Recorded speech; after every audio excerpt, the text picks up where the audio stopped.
രേവതി, എടി രേവതി, ആ നീ ഇവിടെ നിൽക്കണം. എടി നീ അറിഞ്ഞോ, നമ്മുടെ ചിഞ്ചു ഒരു PhD കിട്ടി. കൺഗ്രാറ്റുലേഷൻസ് ചിഞ്ചു. Thank U.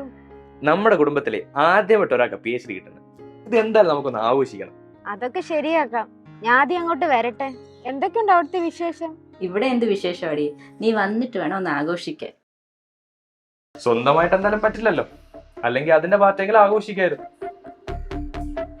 എടി എനിക്കൊരു സംശയം, ഈ തുണി കഴുകുന്നതിനും പാത്രം കഴുകുന്നതിനൊക്കെ ഡോക്ടറേറ്റ് കിട്ടൂടി? അങ്ങനെയാണെങ്കിൽ ഇവിടെ ഒരാൾക്ക് കുറെ PhD കിട്ടിയാലേ. അന്നേ അമ്മ പറഞ്ഞാടി മുറപ്പെണ്ണ കെട്ടിയാൽ മതിയായിരുന്നു, നിന്നങ്ങ് കെട്ടിയാൽ മതിയായിരുന്നു. ഒന്നുമില്ലെങ്കിലും ഒരു ഡോക്ടറിന്റെ ഹസ്ബൻഡെങ്കിലും പറയായിരുന്നല്ലോ.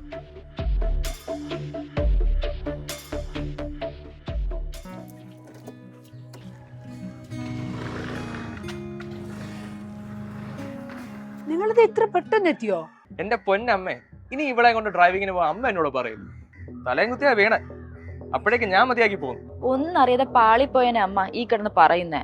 ഓ, വണ്ടി ഓടിക്കാൻ പഠിക്കുമ്പോ എല്ലാരും വീഴൊക്കെ ചെയ്യും. ഇത് നീ വീണിട്ടില്ലേ? ഞാൻ വീണിട്ടുണ്ട്, പക്ഷെ ഇങ്ങനെ ഒരു വീഴ്ച ഞാൻ കണ്ടിട്ടില്ല. ഞാൻ കാണിച്ചു തരാം.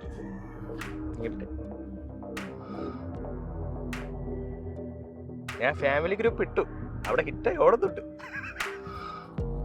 എടാ, ഇവർക്ക് വട്ടാണോടാ? ഇതിനകത്തൊക്കെ ഇട്ട് ആ കൊച്ചിനെ എല്ലാരും കൂടി കളിയാക്കൂലേ? ഇതൊക്കെ ഒരു എന്റർടൈൻമെന്റ് അല്ലേ? ഇത് കണ്ട ആർക്കാണ് ചിരി വരാത്ത? യൂട്യൂബിൽ ഇട്ടാലേ വൈറലാ.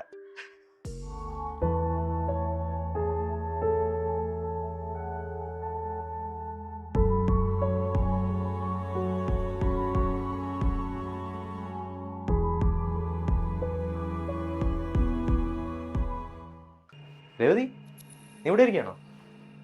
എന്തു പറ്റി, വയ്യ നിനക്ക്? നീ എന്താ കൊണ്ട് വരായിരുന്നേ? നീ എന്തെങ്കിലും കഴിക്കുവാ. ഓ, പിണങ്ങിയിരിക്കാണോ? അതിന് ഞാനും ചെയ്തില്ലല്ലോ. ഓ, ഷോപ്പിങ്ങിന് കൊണ്ടോന്ന് പറഞ്ഞിരുന്നല്ലേ? ബാ, എനിക്ക് നമുക്ക് ഷോപ്പിങ്ങിന് പോവാം. ഇനി അതിന്റെ പേരിൽ പിണങ്ങി. എടി, കാര്യം എന്തായാലും പറ.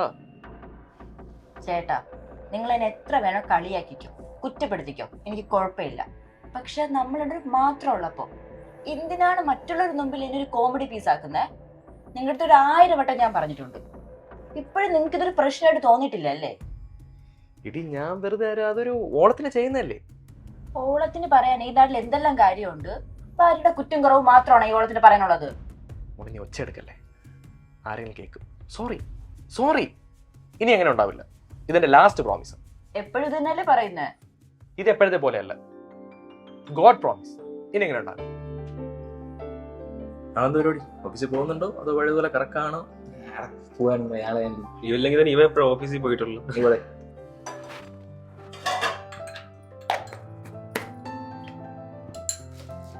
അമ്മേ, ഒന്ന് ടേസ്റ്റ് ചോദിക്കൂ, ഉപ്പുണ്ടോന്ന്?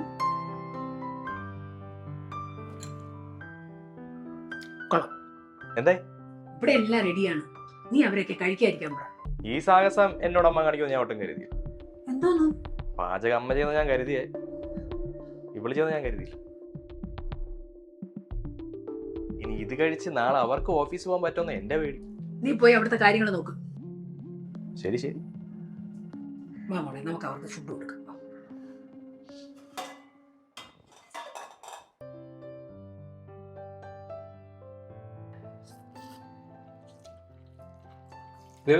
കറിയൊക്കെ നന്നായിട്ടുണ്ട്. സത്യമായിട്ട് പറയാം, കള്ളം പറയണമെന്നില്ല. രേവതി യൂണിവേഴ്സിറ്റി കോളേജിലാണോ പഠിച്ചേ? ഈ കലോത്സവത്തിനൊക്കെ പാട്ട് പാടുന്ന? പാട്ടോ? ഇവളോ? അളിയ പാട്ടെന്നല്ല, പാ എന്ന് കേട്ടാ അത് വിരിച്ചു കിടന്ന് ഉറങ്ങുന്ന ആളാ. പക്ഷെ എന്റെ ജൂനിയർ വെച്ചുണ്ടായിരുന്നു. അത് ഇവളെ വഴിയില്ല. ആണോ? ഞാനല്ല.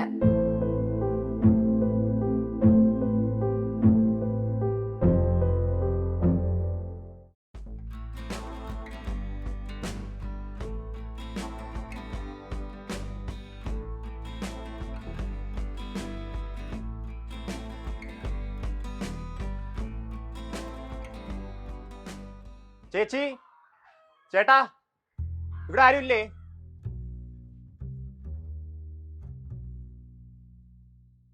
ആ അമ്മേ, നല്ല അടിപൊളി ചുരിദാറിന്റെ കളക്ഷൻ ഉണ്ട്. ഫ്രഷ് കളക്ഷനാണ്. 600 രൂപയേ ഉള്ളൂ. പക്ഷെ അമ്മ ആയതുകൊണ്ട് ഞാൻ 499 രൂപയ്ക്ക് തരാം. മോന് നേരത്തെ എന്നെ പരിചയമുണ്ടോ? ഇല്ല, പക്ഷെ എവിടെയൊക്കെ അമ്മയെ കണ്ടപ്പോ എനിക്ക് എന്റെ അമ്മയുടെ ഒരു സാദൃശ്യം തോന്നി. മോനെ ഇപ്പൊ എന്തായാലും വേണ്ട ഏട്ടാ. അയ്യോ അമ്മ അങ്ങനെ പറയരുത്. അമ്മയുടെ മകനാണ് ഇങ്ങനെ നിൽക്കുന്നതെങ്കിൽ അമ്മ മേടിക്കില്ലേ? അമ്മയ്ക്ക് അത് നന്നായിട്ട് ചേരും കേട്ടോ.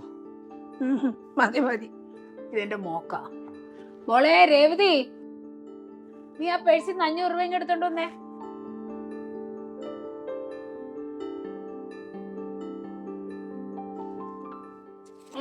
നീ എന്താടാ ഇവിടെ? ഞാനെന്താ ഇവിടെ? നീ എന്താ ഇവിടെ? നിങ്ങൾക്ക് തമ്മിൽ നേരത്തെ അറിയോ? ആ, ഞങ്ങള് തമ്മിൽ ഒന്നിച്ച് പഠിച്ചതാ അമ്മ കോളേജില്. എന്റെ ക്ലാസ്മേറ്റാ. ആണോ? നീ ഇപ്പൊ എന്താ സെയിൽസ്മാൻ ആണോ? എന്റെ അന്നത്തേക്ക് ഒരു നിലവാരം വെച്ച് ഞാൻ ഇവിടേക്ക് എത്തുമെന്ന് എനിക്ക് അറിയായിരുന്നു. നീ എന്തായാലും രക്ഷപ്പെടുമെന്ന് എനിക്ക് അന്നേ അറിയായിരുന്നു. പഠിത്തത്തിന്റെ കാര്യം വിട്, പാട്ടൊക്കെ നീ നിർത്തിയോ? പാട്ടോ? അപ്പൊ നീ അത് ഇവിടെ പറഞ്ഞിട്ടില്ലേ? നമ്മൾ പിള്ളേരൊക്കെ കൂടുമ്പോ ഇവിടെ പാട്ടിനെ പറ്റിയാ പറയുന്നത്. ഇവിടെ അടിപൊളിയായിട്ട് പാട്ട് പാടും. നീ ചുമ്മാ തള്ളല്ലേ? ഇവിടെ പാട്ടിനൊക്കെ നല്ല ഫാൻസ് ഉണ്ട്. ഇവിടെ നല്ല ഫേമസ് ആയിട്ടുള്ള ഒരു പാട്ടുകാരിയാവുമെന്ന് എനിക്ക് അന്നേ അറിയായിരുന്നു. ചുമ്മാ ഇരിക്കുമ്പോൾ അമ്മയ്ക്ക് ഒരു പാട്ടൊക്കെ പാടിക്കൊടുക്കും.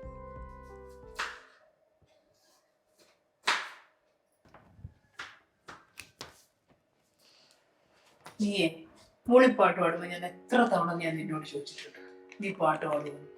അമ്മ ചെക്കൻ ചുമ്മാ പറഞ്ഞതാ. എനിക്ക് പണ്ട് എഞ്ചിനീയർ ആവണമെന്ന് വലിയ ആഗ്രഹമായിരുന്നു.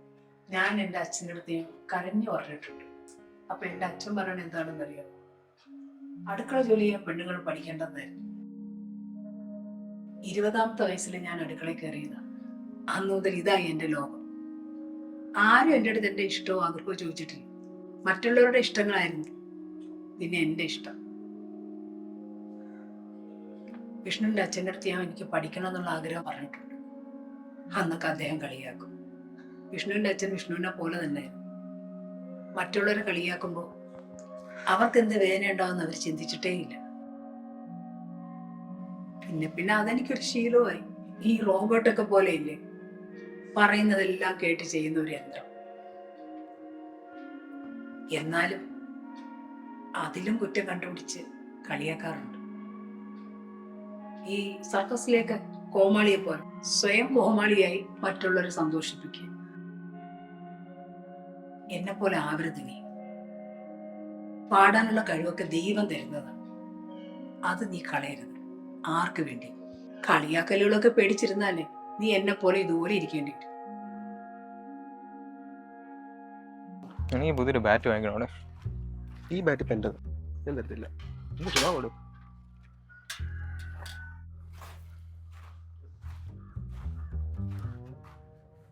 ഡേ വിഷ്ണു, വിഷ്ണുവേ,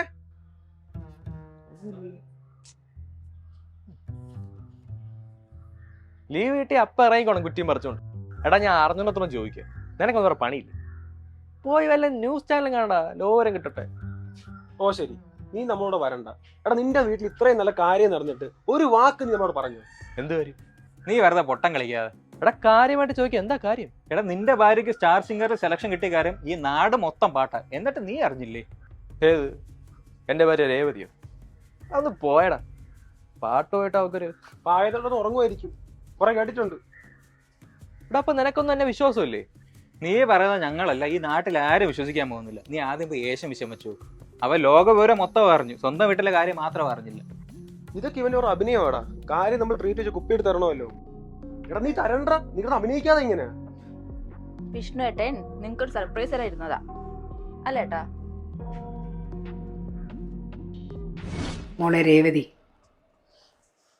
നിന്നെ ഞാൻ മരുമോളായിട്ടല്ല, മോളായിട്ട് തന്നെയാണ് സ്വീകരിച്ചതും സ്നേഹിച്ചതും. ഈ കളിയാക്കലൊക്കെ പേടിച്ച് നീ ഇരുന്നാലേ എന്നെപ്പോലെ വീട്ടിലിരിക്കത്തേ ഉള്ളൂ. നീ ഇറങ്ങണം. അമ്മ എന്തായി പറഞ്ഞു വരുന്നേ? എന്റെ മോള് പാട്ട് പാടണം. നിങ്ങളെ വിളിച്ചൊരു പാർട്ടി തരണോന്നേ കുറച്ചു മുന്നേ ഒരു ചേട്ടൻ പറഞ്ഞേ ഉള്ളൂ. എന്തായാലും രേവതി ഇത് കലക്കി. നമ്മുടെ നാട്ടിൽ ഇപ്പൊ നീ ശരിക്കും ഒരു സ്റ്റാറായി. കൺഗ്രാറ്റുലേഷൻസ്. Thank you. എന്നാലും എന്റെ പൊന്നാളിയാ, നിന്റെ ഒരു അഭിനയം. ഈ കൊച്ചിനെയാണോടാ നീ കളിയാക്കിക്കൊണ്ട് നടന്നേ? അതൊക്കെ വിഷ്ണു തമാശയല്ലേ അല്ലേട്ടാ? ചേട്ടന്റെ സപ്പോർട്ട് ഇല്ലാതെ എനിക്ക് വല്ലതും ചെയ്യാൻ പറ്റുമോ? സത്യം പറഞ്ഞ് ഇതൊക്കെ അപ്ലൈ ചെയ്ത് തന്നെ ഏട്ടനാ. ഇപ്പൊ നീ വെറും വിഷ്ണു അല്ല, നാട്ടിലെ സൂപ്പർ സ്റ്റാറിന്റെ ഭർത്താവാ. എന്നാ പിന്നെ നിങ്ങൾ സംസാരിക്കുക, കുറച്ച് ഷോപ്പിംഗ് ഉണ്ട്. ശരി.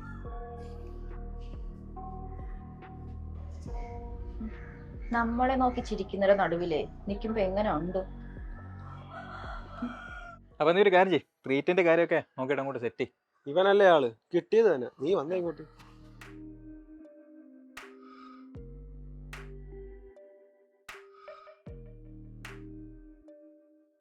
രേവതി, നീ എന്താ എന്നോട് ഇതുവരെ അത് പറയാതിരുന്നേ?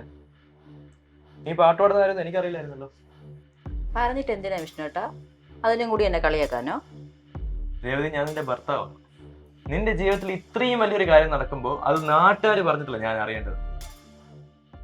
ഏട്ടാ, ഞാൻ ഈ റിയാലിറ്റി ഷോയിൽ പോണെന്ന് പറഞ്ഞ ഏട്ടാ എന്താ ചെയ്യാ? ഇതും വെച്ച് 4 പുളിച്ച് തമാശ പറയും. അതും കേട്ട് ഞാൻ കരഞ്ഞോണ്ട് അങ്ങ് പോവും. ദേഷ്യം കാണിക്കണ്ട, ഇതേ സംഭവിക്കൂ.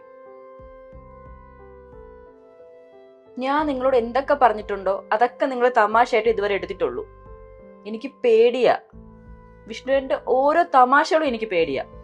നിങ്ങൾ ആ അവസ്ഥയിൽ എത്തുമ്പോഴേ നിങ്ങൾക്ക് അതിന്റെ വേദന മനസ്സിലാവുള്ളൂ. അതുപോലെ നിങ്ങൾ എന്നെ കളിയാക്കുമ്പോൾ നിങ്ങൾക്ക് എന്ത് ലഹരിയാ കിട്ടുന്നതെന്ന് എനിക്ക് മനസ്സിലാവുന്നില്ല. രേവതി, സോറി രേവതി.